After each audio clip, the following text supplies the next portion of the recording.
সনাতন ধর্মাবলম্বীদের ভগবান শ্রীকৃষ্ণের আবির্ভাব তিথি উপলক্ষে সাতক্ষীরায় বর্ণাঢ্য শোভাযাত্রা ও আলোচনা সভা অনুষ্ঠিত হয়েছে।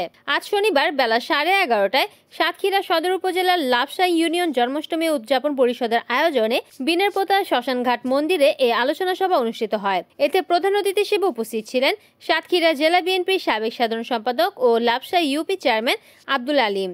লাপসা পূজা উদযাপন পরিষদের আহ্বায়ক দিবস চন্দ্র রায়ের সভাপতিত্বে সভায় বিশেষ অতিথি হিসেবে উপস্থিত ছিলেন লাপসা ইউনিয়ন পরিষদের প্যানেল চেয়ারম্যান বিশ্বনাথ মণ্ডল, ইউপি সদস্য নজিবুল ইসলাম টুটুল। সভাপতিত্ব করেন দিবস চন্দ্র রায়। আরও উপস্থিত ছিলেন যুগ্ম আহ্বায়ক প্যানেল চেয়ারম্যান বাবু বিশ্বনাথ মণ্ডল, যুগ্ম আহ্বায়ক অধ্যাপক অমিত চক্রবর্তী, যুগ্ম আহ্বায়ক সুরেন্দ্রনাথ বিশ্বাস, সদস্য সচিব অসীম কর্মকার।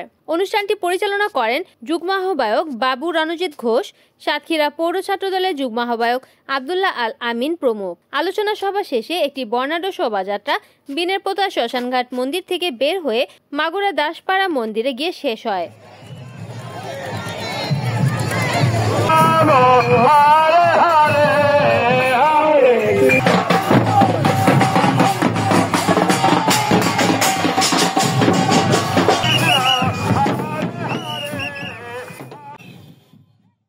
রিপোর্ট করেছেন সাতক্ষীরা প্রতিনিধি আব্দুর রশিদ, এনএন টিভি।